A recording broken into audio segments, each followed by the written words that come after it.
एक बार एक बहुत बड़ा बिजनेसमैन एक छोटे से गांव में जाता है। उसका प्लान होता है कि उस गांव में एक फैक्ट्री लगानी है। वो एक ऐसी जगह तक पहुंच जाता है जहां पर उसके सामने नदी होती है और उसके सामने गांव होता है।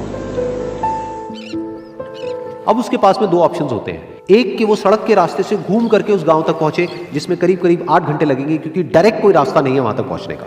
दूसरा कि सिर्फ 20 मिनट में एक नाव में बैठ करके उस नदी को पार करके उस गांव तक पहुंच जाए। तो अपना टाइम बचाने के लिए उसने उस नाव में बैठने का डिसीजन लिया। वो नाव बहुत ही छोटी सी थी जिसमें एक तरफ एक आदमी बैठा था जो कि नाव चला रहा था और दूसरी तरफ ये बिजनेसमैन बैठा हुआ था। तो नाव में बैठने की थोड़ी देर बाद उस बिजनेसमैन ने उस नाव वाले से पूछा, तुझे पता है तेरी नाव में कौन बैठा है? तो नाव वाले ने बड़े भोलेपन से कहा हाथ जोड़ करके, नहीं साहब मुझे नहीं पता आप कौन है। तो बिजनेसमैन बोला, अरे तू अखबार नहीं पढ़ता है क्या? हर दूसरे दिन मेरी फोटो आती है अखबार में। तो नाव वाला बोला, अरे साहब मुझे कहाँ पढ़ना लिखना आता है, मैं बहुत छोटा सा था जब मेरे पिताजी गुजर गए थे, तो अपने परिवार का ध्यान रखने के लिए मैं बचपन से ही काम में लग गया और तभी मेरा स्कूल छूट गया। ये सुन करके उस बिजनेसमैन ने उसका मजाक उड़ाते हुए उसको कहा, तुझे पढ़ना लिखना तक नहीं आता है, ऐसी जिंदगी का क्या फायदा? ये सुन करके उस नाव वाले को बुरा तो लगा लेकिन उसने कुछ नहीं कहा। थोड़ी देर बाद वो बिजनेसमैन उस नाव वाले से बोला, अभी कुछ ही दिन बाद ये जो सामने तू जमीन देख रहा है, यहां पर मेरी एक बहुत बड़ी फैक्ट्री होगी जहां पर हमारे ब्रांड की मिनरल वाटर की बॉटल्स बनेगी। उस नाव वाले को बात समझ नहीं आई। उसने कहा, क्या बनेगा साहब? तो बिजनेसमैन थोड़ा सा इरिटेट होकर के बोला कि हमारे यहाँ पर पानी की बोतलें बनेंगी जो तेरे गांव में नहीं बिकेगी लेकिन शहरों में बहुत बिकती है। अरे कभी तू शहर गया होगा तो तूने देखी होगी पानी की बोतलें रखी होती है दुकानों पर। फिर वो नाव वाला बोला, अरे साहब मुझे कैसे पता होगा, मैं तो कभी इस गाँव से बाहर गया ही नहीं।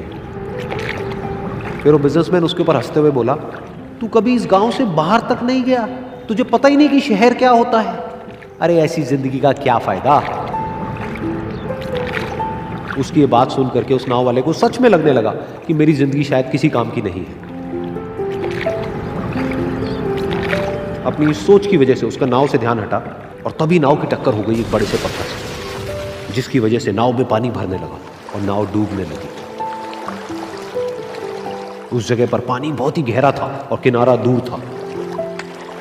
नाव वाले को समझ आ गया कि अब इस नाव को बचाने का कोई तरीका नहीं है और वो अपनी जान बचाने के लिए नदी में छलांग मारने ही वाला था।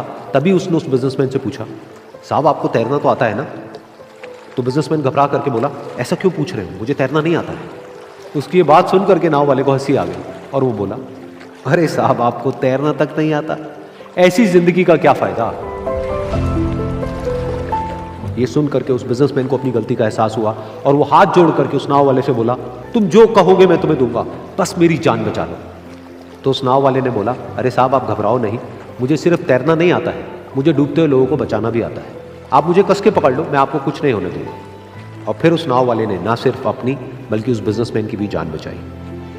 तो इस कहानी से हम एक बहुत बड़ी सीख ले सकते हैं कि हमें जिंदगी में कभी भी किसी का भी मजाक नहीं उड़ाना चाहिए या उसको अपने से कम नहीं समझना चाहिए, क्योंकि हमें नहीं पता कि हमें कब, कहां, कैसे, किसकी जरूरत पड़ जाए।